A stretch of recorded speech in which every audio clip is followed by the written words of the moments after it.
यदि कुनै स्टुडेन्टले स्कुल या कलेज लाइफमै 3-4वटा स्किलहरू सिक्नै पर्छ त तपाईँले के रेकमेन्ड गर्नुहुन्छ स्टुडेन्टहरूले कि के सिक्नुपर्छ? भेरी गुड क्वेसन है।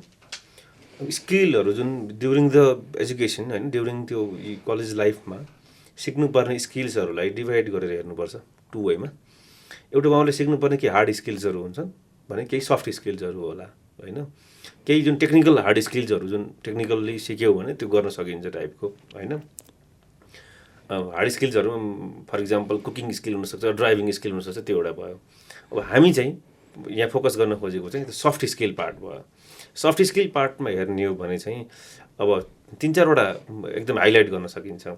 सबभन्दा पहिलो मलाई बढी लागेको कुरा के हो भन्दाखेरि जुन माइन्डसेटमा इम्प्रुभमेन्ट ल्याउने कुरा, राइट माइन्डसेट पेनिट्रेट गर्ने कुरा। र राइट माइन्डसेटमा म के भन्छु भने त्यो ओनरसिप, यसलाई प्रोएक्टिभ माइन्डसेट पनि भन्छ। ओनरसिप लिने कि हरेक चिजमा यो मेरो हो भन्ने ओनरसिपको फिलिङ सबैभन्दा पहिला इन्टिग्रेट गर्नुपर्छ, इन्जेक्ट गर्नुपर्छ आजको युथहरूमा, आजको स्टुडेन्ट्सहरूमा।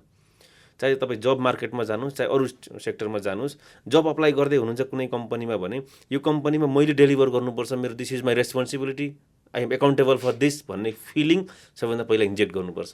Otherwise this is the company, म different, I just need to work for 80 hours भन्ने मोडलमा काम गऱ्यो भने एक्ज्याक्टली द्याट डजन्ट वर्क है। सो फर्स्ट भनेको के हुनु पऱ्यो, एकदमै राइट र प्रोएक्टिभ माइन्डसेट हुनु पऱ्यो, सेल्स माइन्डसेट भनौँ, ओनरसिप लिने खालको माइन्डसेट र आफूले आफूलाई सेल गर्ने खालको माइन्डसेट, त्यो हुनु पऱ्यो। दोस्रो भनेको चाहिँ एउटा अलिकति लिडरसिप स्किल। लिडरसिप स्किललाई पनि मैले 2 क्याटेगोरीमा डिभाइड गरेर हेर्छु।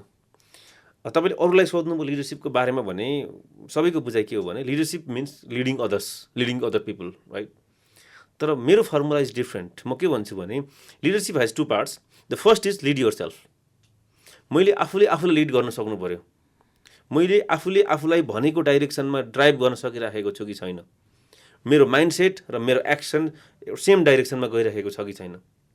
म बिहान चाँडै उठेर म यो गर्छु भनेर सोचिरहेको छु तर बिहान उठिरहेको छैन भने मेरो माइन्डसेट र मेरो एक्सन नै सिङ्क्रोनाइज छैन कि, भनेको मैले आफूले आफूलाई ड्राइभ गर्न सकिरहेको छैन।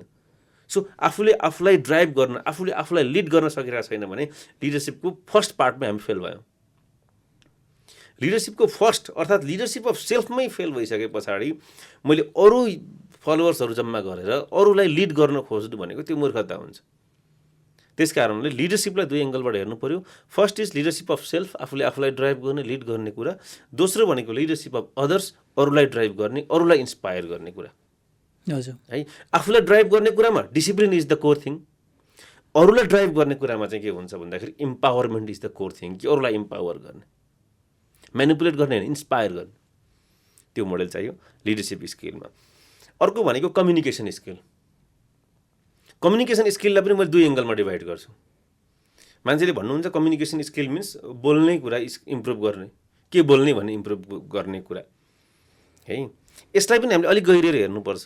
कम्युनिकेसन स्किलमा म के बोल्ने, कसरी बोल्ने, technical part is the second part. First part भनेको त भित्रैदेखि खुलेर, भित्रैदेखि पोजिटिभ भाइब्स लिएर बोलेँ भने मैले स्किल सिकिराख्नु धेरै पर्दैन क्या। तपाईँप्रति म पोजिटिभ छु, एकदमै पोजिटिभ एटिट्युड लिएर बसिरहेको छु, बोल्न बसिरहेको छु भने मैले पुरै स्किल सिकेर यहाँ पब्लिक स्पिकिङ, कम्युनिकेसन सिकेर बस्नु पर्दैन। म नेचुरल्ली बोल्दाखेरि पनि I speak what is needed के। तर ममा त्यो डिसिप्लिन छैन, त्यो इमान्दारी त छैन भने, म आफैप्रति त्यो छैन भने मैले फेब्रिकेट गरेर ल्याएको वर्ड्सहरूले that doesn't make a good communication है। सो कम्युनिकेसनको पार्ट 1 अघि लिडरसिपमा भने जस्तै के भयो भन्दाखेरि भित्रैदेखि खुलेर बोल्ने, पोजिटिभ भएर बोल्ने। सेकेन्ड कुरा त्यही कुरालाई चाहिँ शब्दमा कसरी ढाल्ने, त्यसलाई अलिकति स्किलमा कसरी मोडिफाई गर्ने भन्ने कुरालाई सँगसँगै लिएर गयो भने कम्युनिकेसन स्किल राम्रो हुन्छ। र अर्को लास्ट भनेको चाहिँ मैले अघि पनि सुरुमा अलिकति हिन्ट गरेको थिएँ, सेल्स स्किल।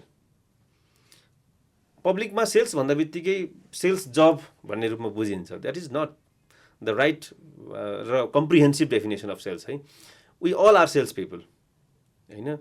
तपाईँले आफूलाई सेल गर्नु भएन भने यहाँ सायद म आउने थिएन होला, मैले आफूलाई सेल गर्न सकेको भए सायद तपाईँले मलाई इन्भाइट गर्नुहुन्थेन होला। हरेकले आफूले आफूलाई आफ्नो भर्सन सेल गर्न सक्नुपर्छ। त्यो स्किल डेफिनेटली जो कोहीलाई पनि चाहिन्छ।